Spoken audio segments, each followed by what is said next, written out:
पिछली क्लास में हम लोग SN1 और SN2 हम लोग पढ़ चुके थे। आज थोड़ा सा हम लोग डिफरेंस वगैरह कुछ देख लेते हैं कि SN1 जो है कब होगा और SN1 किस किस हालत में होगा और दोनों SN1 SN2 कब होगा। ठीक है, जैसे कि देख रहे हैं सबसे पहला सबस्ट्रेट यानी कि जिस पर रिएक्शन होगा, तो ये आप देख रहे हैं कि अगर SN1 में क्या होता था, कार्बोकैटायन यानी कि 3 डिग्री वाला जो है मैक्सिमम स्टेबिलिटी होता था, तो 3 डिग्री RX जो होगा वो आपका SN1 होगा। ठीक है, और 1 डिग्री 2 डिग्री RX कब होगा, जब वो रेजोनेंस स्टेबलाइज्ड होगा, है ना, यानी कि resonance stabilised 1 degree and 2 degree RX। ठीक है, तो SN2 में क्या होगा, 1 डिग्री RX जो होगा जिसमें स्टेरिक हिंड्रेंस नहीं होता है वो आपका SN2 रिएक्शन होगा। अगर बोथ SN1 SN2 किस में होगा, अगर 2 डिग्री RX है तब इसमें क्या होगा, दोनों आपका हो जाएगा, यानी कि SN1 और SN2 दोनों पॉसिबल है। चलिए, अगर बात किया जाए बाबू कि लिविंग ग्रुप के बारे में, यानी कि छोड़कर कौन जा रहा है, विदागी किसकी हो रही है, तो अब तो देख रहे हैं कि न्यूक्लियोफाइल आ रहा है तो X जा रहा है ना, X जा रहा है तो किसकी विदाई हो रही है, यहाँ पर X की हो रही है, यानी कि हैलोजन की हो रही है, ये हो जाएगा X।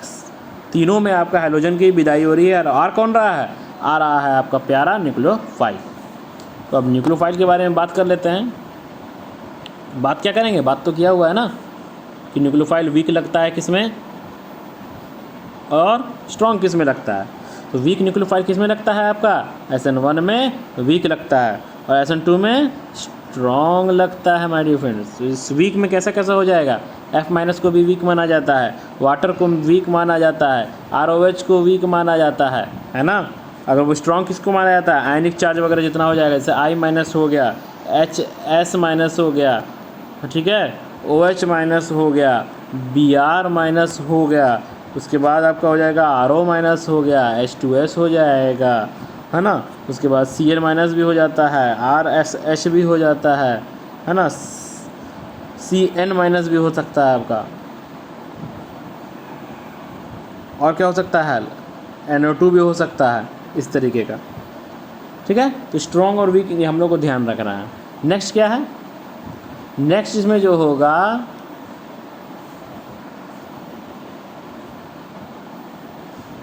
तो SN1 SN2 में जो आपका नेक्स्ट जो टॉपिक है वो सॉल्वेंट, यानी कि सॉल्वेंट पे चेक करते हैं। ठीक है, तो सॉल्वेंट कैसा होगा, इसमें जो सॉल्वेंट होगा वो पोलर प्रोटिक होगा। पोलर तो होगा ही, लेकिन पोलर प्रोटिक होगा। इसमें भी पोलर चाहिए, लेकिन पोलर एप्रोटिक होगा या नॉन प्रोटिक भी होगा तो चलेगा। तो पोलर एप्रोटिक, ठीक है, वही यानी कि वाटर वगैरह जो है इस तरह का चीज़ को हम लोग पोलर प्रोटिक बोलते हैं, और नहीं रहा वो तो हम लोग पोलर एप्रोटिक बोलते हैं, प्रोटॉन से संबंधित है। ठीक है, फिलहाल हम लोग 3 पॉइंट पढ़ चुके हैं और अब देखते हैं हम लोग कुछ क्वेश्चन देख लेते हैं, है ना। ये क्वेश्चंस क्या देखेंगे कि SN1 कैसे पहचानेंगे, इस तरह का क्वेश्चन, यानी कि आप बोल सकते हैं predict the mechanism it is SN1 और SN2। क्वेश्चन क्या है कि प्रिडिक्ट द मैकेनिज्म SN1 है या SN2 है। ठीक है, जैसे कि देखिएगा आपको क्वेश्चन आ रहा है, साइक्लोहेक्सेन वाला ले लेते हैं। ये आपका है बेंजीन और उसके बाद ये आपका हो गया Br, इस तरह का। तो आप देखिएगा इसमें कि क्या पॉसिबल है, SN1 या SN2। तो आप यहाँ देख रहे हैं जहाँ पर Br लगा हुआ है, वो क्या है, कैसा कार्बन है, वो 3 डिग्री है ना, 3 डिग्री कार्बन है, यानी कि 3 डिग्री कार्बन पर Br लगा हुआ है, यानी कि X लगा हुआ है। तो आप इसको बोल सकते हैं कि 3 डिग्री RX। जब वो 3 डिग्री RS होगा तो कौन सा होगा, वो SN1 या SN2 या दोनों। जब 3 डिग्री RX होता है तो ये SN1 हो जाता है ना, SN1 हो जाता है। ठीक है, चलिए अब देखते हैं हम लोग दूसरा क्वेश्चन। देखिएगा, ये आपका बेंजीन है, यहाँ Cl लगा हुआ है, सॉरी बेंजीन नहीं है, साइक्लोहेक्सेन है, सॉरी। तो यहाँ देखिएगा आपका क्या हो रहा है, यहाँ जो आप देख रहे हैं कार्बन, ये जो कार्बन लगा हुआ है वो कैसा कार्बन है, 1 डिग्री RX, है ना। ये जो कार्बन लगा हुआ है आपका, ये कितने कार्बन से अटैच है, ये एक ही कार्बन से अटैच है, तो इसको बोल सकते हैं कि 1 डिग्री RX है। ये कैसा डिग्री RX है, 1 डिग्री RX है। और इसी को क्या बोलते हैं हम लोग, 1 डिग्री RX होगा तो किसको सपोर्ट करेगा, ये SN2 मैकेनिज्म को सपोर्ट करेगा। ठीक है, उम्मीद है कि दोनों क्वेश्चन समझ में आया होगा। 3 डिग्री रहा तो आपका SN1 और सिर्फ 1 डिग्री रहा तो हम लोग बोल देंगे कि आपका SN2 होगा। चलिए नेक्स्ट क्वेश्चन देखते हैं। नेक्स्ट क्वेश्चन आप देखिएगा, ये तो बेंजीन हो गया और उसके बगल में एक साइक्लोहेक्सेन हम लोग लगा देते हैं और बेंजीन के ऊपर Br है। तो यहाँ पर बोलिए SN1 होगा या SN2 होगा या दोनों में से कुछ नहीं होगा। यहाँ आप देखिएगा फ्रेंड्स कि Br में आपका लोन पेयर है और लोन पेयर्स जो है कंजुगेशन में है, यानी कि लोन पेयर जो ब्रोमीन का लोन पेयर है वो बेंजीन का रेजोनेंस में सब ये कर रहा है। बेंजीन में आप देख रहे हैं जो रिंग बनाए हैं वो तो ऐसे डबल बॉन्ड है ना, अल्टरनेट डबल बॉन्ड, वो है क्या alternate double bond. Alternate double bond जो है आपका वही आपको रेजोनेंस करा रहा है, यानी कि यहाँ पर अगर लोन पेयर रह गया तो वो लोन पेयर जो है लोन पेयर सिंगल डबल, यानी कि लोन पेयर सिंगल और डबल इस तरह का हो जाएगा, तो ये कंजुगेशन बोलते हैं इसको। और जब कंजुगेशन हो जाएगा तो ये आपका न्यूक्लियोफाइल वगैरह कुछ नहीं कर पाएगा, यानी कि यहाँ पर SN1 मैकेनिज़्म काम नहीं करेगा, SN2 मैकेनिज़्म काम नहीं करेगा। चलिए नेक्स्ट क्वेश्चन देख लेते हैं। सिमिलरली ये देखिएगा आपका बेंजीन है, ये फिर आपका साइक्लो बना दिया, यहाँ पर आपका Br है और यहाँ पर आपका कुछ नहीं है, CH3 है। तो अब बताइए इसमें क्या हो रहा है। इसमें देखिए इसमें तो कोई बेंजीन वगैरह का सीन नहीं है, रेजोनेंस वगैरह का सीन नहीं है। तो Br जिस कार्बन से जुटा हुआ है, इस कार्बन से जुटा हुआ है, इसका आप बताना है कि इसका जो है क्या है डिग्री, है ना। वहाँ आप देख रहे हैं कि ये जो कार्बन है वो एक कार्बन यहाँ से अटैच है, एक कार्बन यहाँ से अटैच है, एक कार्बन यहाँ से अटैच है, यानी कि आप बोल सकते हैं इट इज़ 3 डिग्री RX। जब आपने कह दिया कि ये 3 डिग्री RX है तो ये जो आपका स्ट्रक्चर है वो किसको सपोर्ट करेगा, ये SN1 मैकेनिज़्म को सपोर्ट करेगा। ठीक है, लास्ट क्वेश्चन देख लेते हैं हम लोग।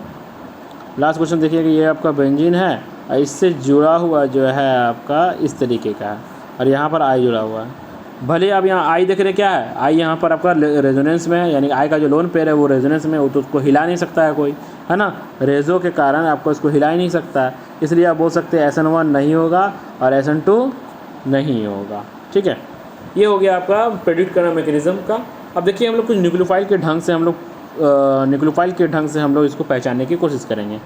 ठीक है, न्यूक्लियोफाइल के ढंग से हम लोग पहचानने की कोशिश करेंगे। तो न्यूक्लियोफाइल के ढंग से कैसे पहचानेंगे, वीक न्यूक्लियोफाइल और स्ट्रॉन्ग न्यूक्लियोफाइल से। आइए कुछ क्वेश्चन देखते हैं हम लोग। ठीक है, क्वेश्चन देखते हैं। जैसे कि आपको मान लीजिए आपको सिंपल इथेनॉल है ना, एक कार्बन यहाँ एक कार्बन यहाँ, इथेनॉल हो गया। तो इसमें बताना है कि ये कैसा है। अब ROH वाला देख रहे हैं ना, ये कोवलेंट टाइप का बॉन्ड है, तो आप इसमें देख रहे हैं कि ये वीक न्यूक्लियोफाइल हुआ। जब ये वीक न्यूक्लियोफाइल हुआ तो इसको किसको सपोर्ट करेगा, ये SN1 को सपोर्ट करेगा, है ना। नेक्स्ट क्वेश्चन देखिएगा इस तरीके से, SH जुड़ा हुआ है। आपको तो मैंने कहा था कि SH क्या है, वो स्ट्रॉन्ग न्यूक्लियोफाइल है ना, स्ट्रॉन्ग है, तो ये आपका क्या हो जाएगा SN2। चलिए नेक्स्ट देखते हैं। नेक्स्ट आपका RO- ये दिया हुआ है ना, ये भी आपका क्या होता है SN2 रिएक्शन होगा, ये भी स्ट्रॉन्ग होता है। ठीक है, आइए हम लोग फोर्थ देखते हैं। फोर्थ जैसे कि NaOH चाहिए, तो आप सिंपल सा आयनिक कंपाउंड है तो ये आपका SN2 हो जाएगा, है ना, देखते के साथ ही हो जाएगा। NaCN ये भी वहाँ से वही है, ये भी स्ट्रॉन्ग है, तो ये भी आपका क्या हो जाएगा SN2।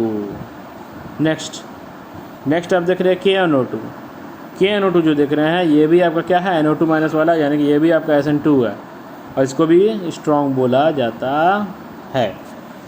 ठीक है, तो इसी तरह का हुआ आपका। हम लोग देख लिए हम लोग पहले सीखे SN1 क्या होता है, फिर सीखे हम लोग SN2 क्या होता है, फिर हम लोग आज हम लोग सीखे कि मैकेनिज़्म को कैसे हो जाए, यानी कि SN1 SN2 को पहचाने कैसे, दोनों तरीके से, यानी कि आपका जो उसका बेसिक टर्म्स है उससे और एक लोन पेयर वगैरह या रेजोनेंस वगैरह की मदद से हम लोग पहचान लिए हैं कि SN1 क्या होता है और SN2 क्या होता है। उम्मीद करते हैं कि वीडियो अच्छी लगी होगी। धन्यवाद।